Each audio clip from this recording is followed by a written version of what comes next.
Sun City book lovers, welcome to Meet the Author. This show is made possible by Sun City Hilton Head Lifestyle Services, giving us a chance to learn more about the books we want to read and the people who create them.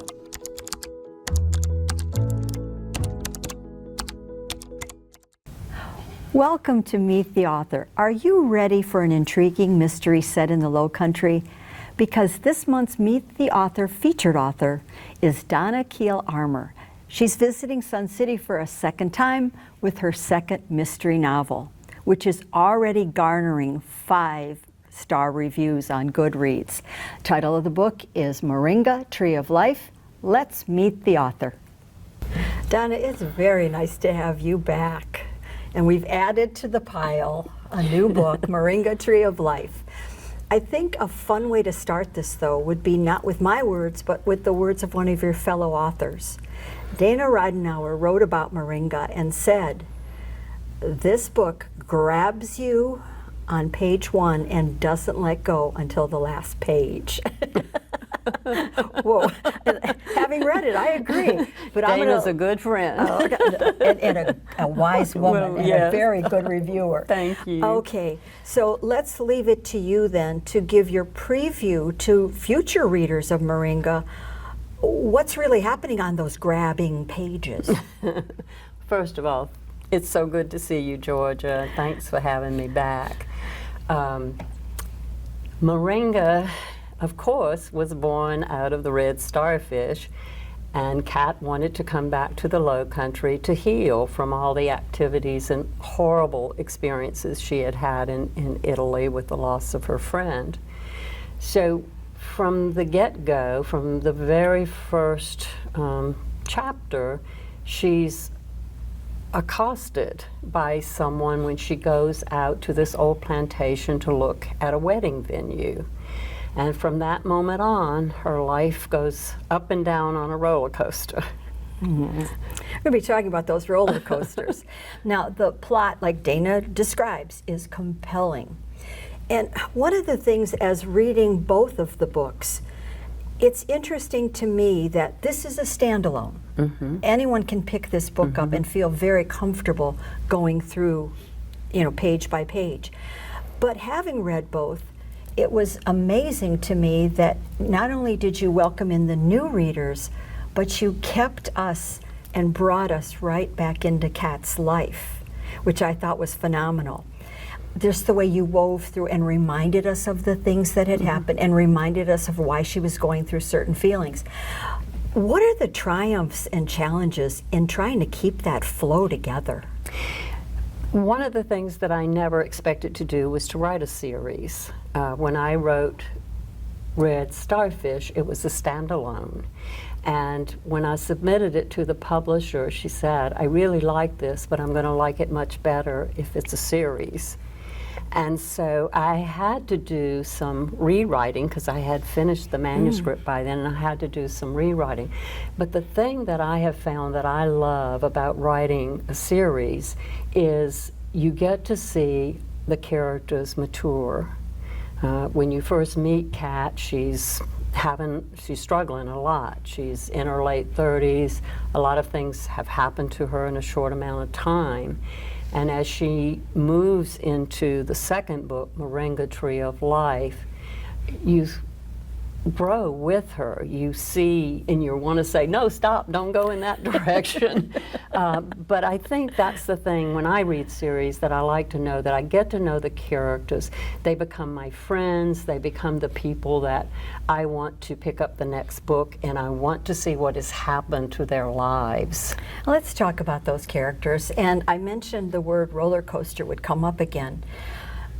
I felt like Moringa, you have introduced characters to us, but each of those characters seem to put me, and I'm sure I'm joined by fellow readers, on a roller coaster ride. What was happening with this character? Why did they make those decisions? Were they bad? Were they good? Were they helping Cat? Were they hurting her? Were there any particular influences that helped you to develop these interesting characters that you've brought us in Moringa? Well, when you talked about Dana, I know she's probably been here for a Meet the Author program. You know that she and her husband are ex-FBI undercover agents. So I do have an FBI agent in my book. And Dana was the inspiration for that character. There's also a character in the book, Dr. Virginia Hollister, that is a therapist. And in my writing group, Spirit Writers, Dr. Jenny resides with us in our writing group, so I based my character on her.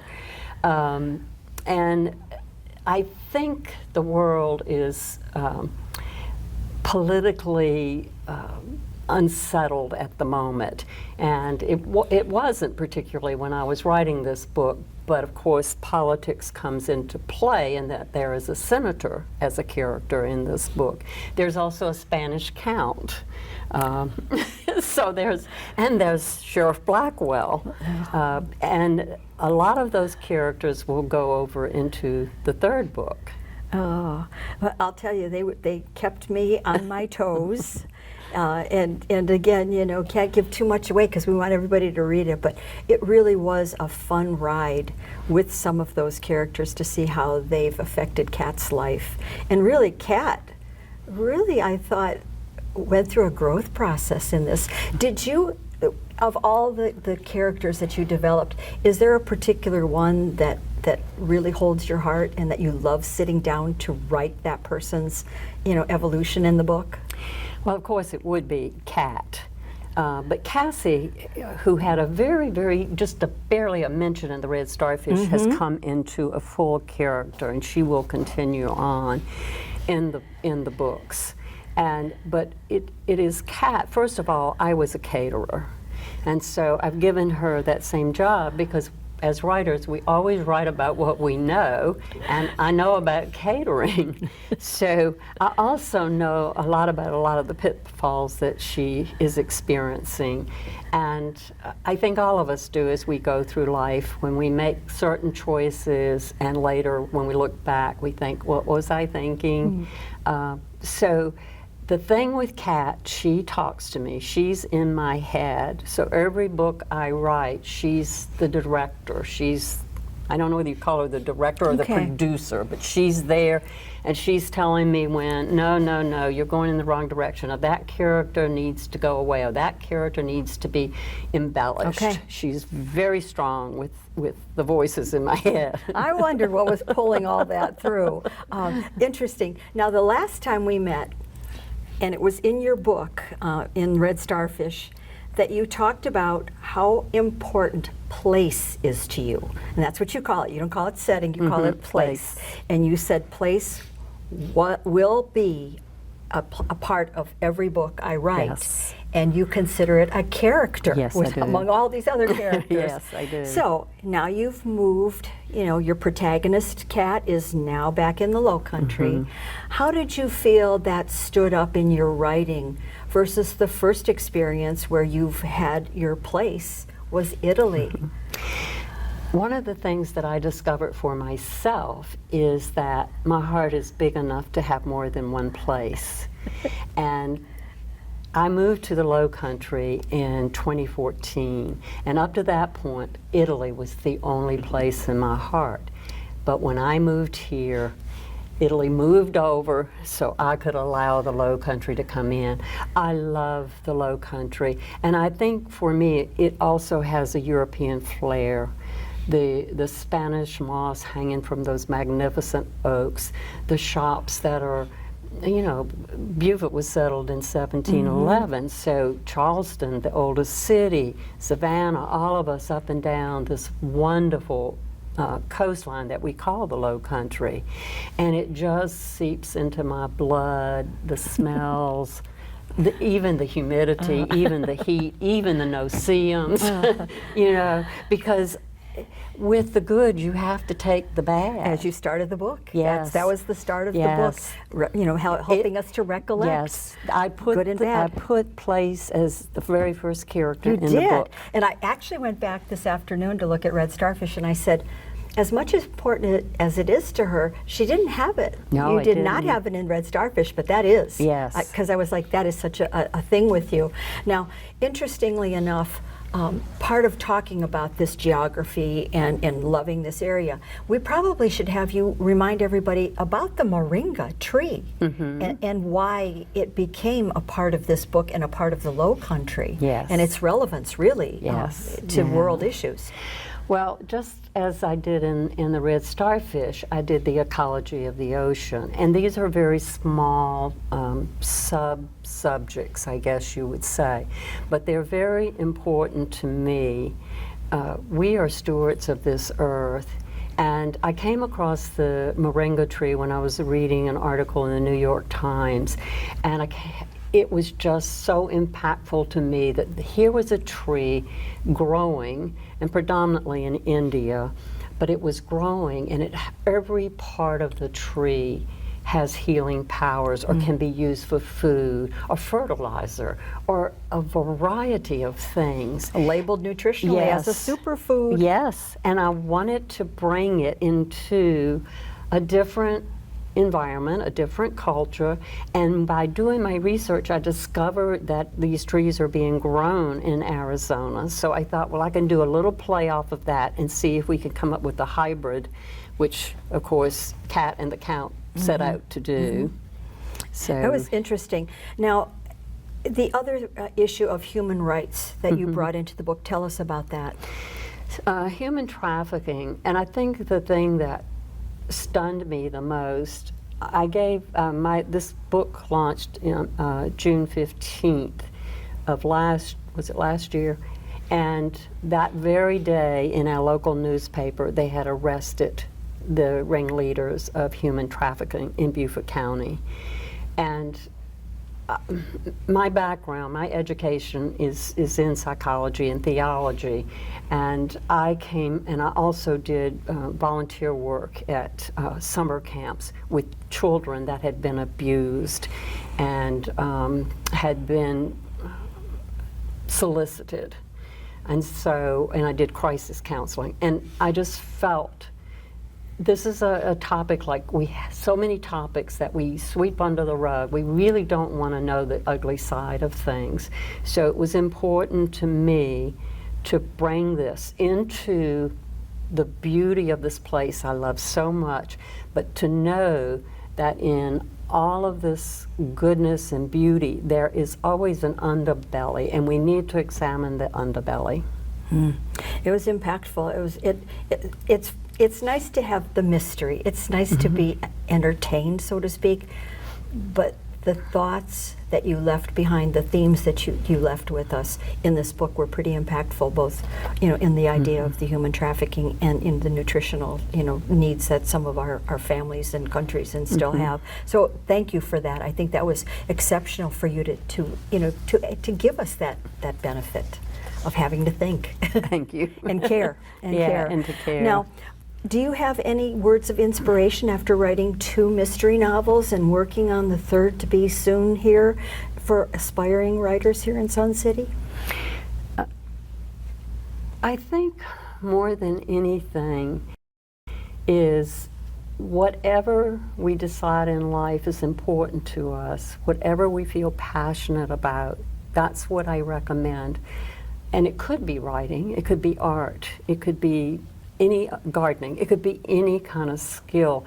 I think our inspiration comes from within, and it's having the courage to not back off from that. I waited a very long time to decide that I could do this and I wanted to do this, and it took a lot of courage, and I was frightened all the time. And that very first book I wrote, the publisher actually had to threaten me to let go of the manuscript because you want it to be perfect. It's this child waiting to be born, and you're like, I am not letting it go until I can know that every single bit of that DNA is perfect. And so, but I always tell when writers contact me, and I always want to be available to writers to help them, to support them. And I always say to them, there's no magic. It's simply putting yourself down and writing and not critiquing yourself, not saying, oh, this isn't good enough. It's writing from your heart, because there are going to be plenty of other people that are going to critique it for you before it gets published. So in that first go round, just write with all the joy and all the love and all the passion that you have. Now this series continues, the Yes. Cat Gabbione series continues with the third book, and you Yes. said releasing, November the 15th, and the title will be? One Note Murders. Oh, and I'm sort of trying to project what the third book's going to be. I'm doing little bets in my head, because I can't wait. It'll be great. Any other writing projects beyond that? Yes, well, the interesting thing is, I have a wonderful publisher now, Red Penguin Books, and when I began to write One Note Murders, it also goes back to Italy. And so I talked to my publisher, we had a Zoom meeting, and I said, Cat has been harassing me. She says we need a book 4 because she needs to come back to the Lowcountry. Ah. So Stephanie, my publisher, she's just a dear. She just said, well, I guess we need to do what Cat says, don't we? And so a 4th book is being born. I'm writing it now. I've just started it. And I want to tell you the title is The Voyage Never Ends, and it's from a Pat Conroy quote. One of your favorites. Yeah, one of my favorites. So, but when I leave on the 4th of September for Italy, I'm going to Trieste, and I'm going to do research for my first historical fiction. Oh, okay. So we've got a lot coming. Yes. How can readers keep in touch with you? Mostly through social media. My name, Donna Keel Armer, is out there. My email is simply my name, gmail.com. And that's probably the best way to reach me. Oh, we got to stalk you. We got to find out what's going on. Thank you so much for returning. You've already got fans waiting outside the door to come in and see you, so we shouldn't hold you up any longer. We're going to hear from the presentation what else you've got to say. Thank you so much for taking time. Thank you, Georgia. And I don't know if you'll point out your jewelry later, but am I mistaking that that's a Moringa? That's a Moringa tree. And it was Last time it was the necklace, yes, this time the Moringa tree, yes. Oh, so I can't wait to see what comes with the One Note Wonders. One Note Murders. Thank you. Thank you, Georgia. So it was really when I came to Buford, when we retired, we sold the business and retired, and we moved to Columbia, and I started writing for local magazines, doing travel articles, food articles, you name it, whatever. The problem is I'm very wordy. And when you write articles, they put a limit on it, 750, 1250, and I'm like, I got too much to say. I can't manage those little bits of information. I want to tell the story. You know, when you go to a restaurant and a young couple has just opened it, you want to share that story of how they got there. And then your editor says, well, you've got 750 words to talk about the food, what the deal is, so I said, when I moved to Buford, I really want to write. So I found a writing group in 2000. I moved to the Lowcountry in 2014. I found the writing group in 2016. I'm still in the same writing group. It's called Spirit Writers. And I was told to be a part of it, I had to bring something that I had written. I had to read it out loud, and they were going to critique me. And after I fainted and thought, why would anybody do this? I picked myself up and said, well, I really want to write, so I need to go see what this is like. So I wrote a chapter, not a chapter, I just wrote an article, and it was called The Last Supper, and it was about the very last meal that I experienced when I took that solo trip. And I read it, and there was total silence, and I thought, oh no, they hate it. And they were like, are you writing a book? And I'm like, no, I'm writing an article. You told me to write an article. I'm not writing a book. And that's how that book was born, chapter by chapter, no rhyme or reason. I was just relived the experience. And that book is called, they call that now creative memoir, because I write dialogue, and I certainly can't repeat that word for word, but I can write the essence of it. So that's how my writing career started. I was very lucky. Have y'all had Becky Brough here? She's written a magnificent book called Trouble the Water about Robert Smalls. It is a beautiful book. Some of you may have read it. She introduced me to her publisher, and that is how that first book got published. So our writing community in Beaufort is very small. It's very supportive, and we are there to help any new, old, in-between age aspiring writers. And so if anybody in here ever wants any information or to pick my brain, I'm more than willing to do that because I had so much help along the way. So that's sort of my background. And when I finished, when I sent the manuscript for Solo and Salento to the publisher, I was already writing The Red Starfish. And I was writing it as a novel, one book, novel. And then I had decided to part ways with my publisher for a variety of reasons. When you're a writer or an artist, you really need to mesh with the people you work with. And the meshing wasn't there for me. And so I decided to look for another publisher, and I found Red Penguin Books out of New York, and that's been my publisher for all my books. And the publisher is wonderful, magnificent. So anyway, I sent her the manuscript for this book, and she emailed me and said, let's have a Zoom meeting. And we did. And she said, well, I really like your manuscript, but this needs to be a series. And I'm like, oh, shoot, what does one do? How does one write a series? I don't know. But I very brassly said, okay, I'll do that. So now we're up to 4 books. 2 have been published. The 3rd one will be published November the 15th, and I've started the 4th one.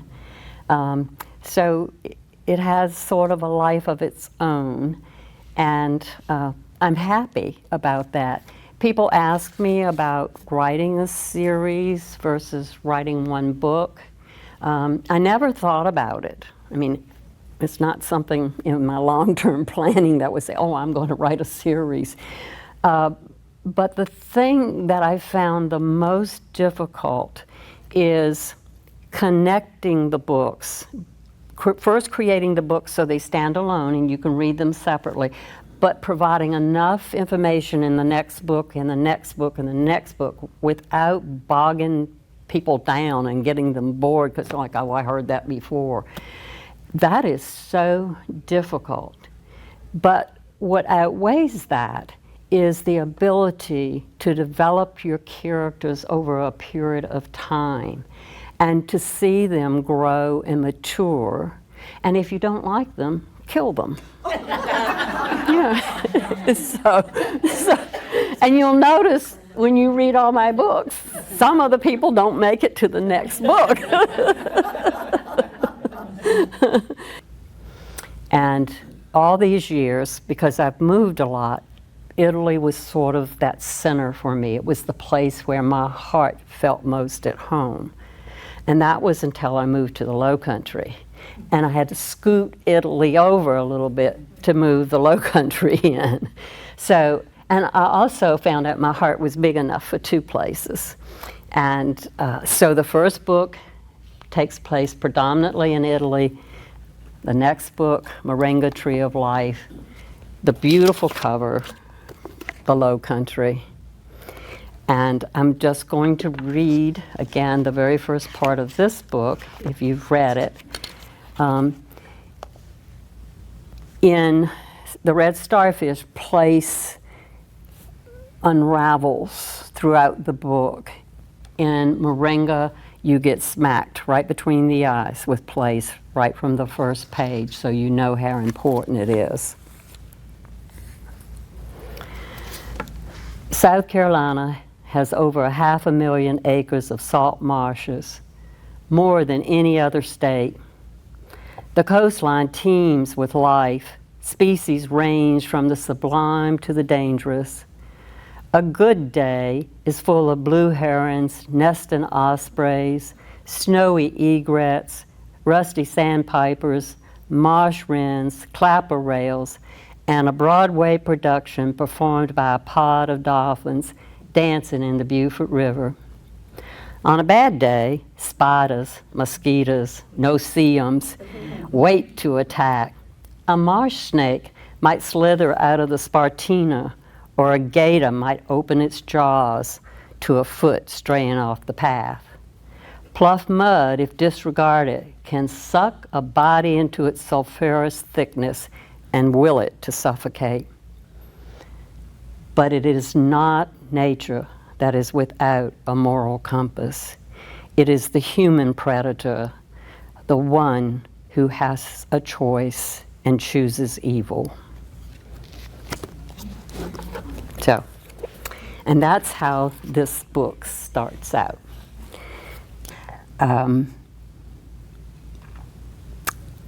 Writing mystery it's been so much fun. I don't know what else to say about it.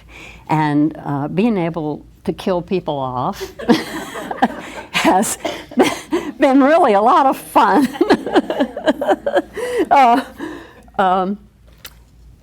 When Ray, my husband Ray, read the first book, he said to me, "Who are you?" And then when he read the second book, he said, "Should I be afraid to go to sleep at night?"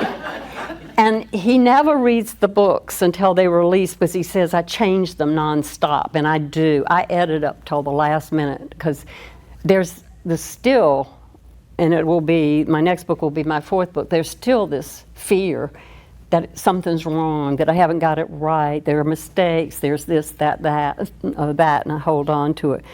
But when One Note Murders is very dark, very dark. And there are a lot of people that don't make it through that book. And it's back in Italy. And then while I was writing the One Note Murders, Cat said to me, and I told Georgia this too, my characters talk to me, and Cat always talks to me. She's sort of the producer of the whole book, and she says when things are working or not working, and if I need to get rid of someone, she's right there going, yes, yes, go ahead. No, I have no set times I can write anywhere. I could sit down here right now and write. I could go out and sit in the car and write. I could get on a plane and write.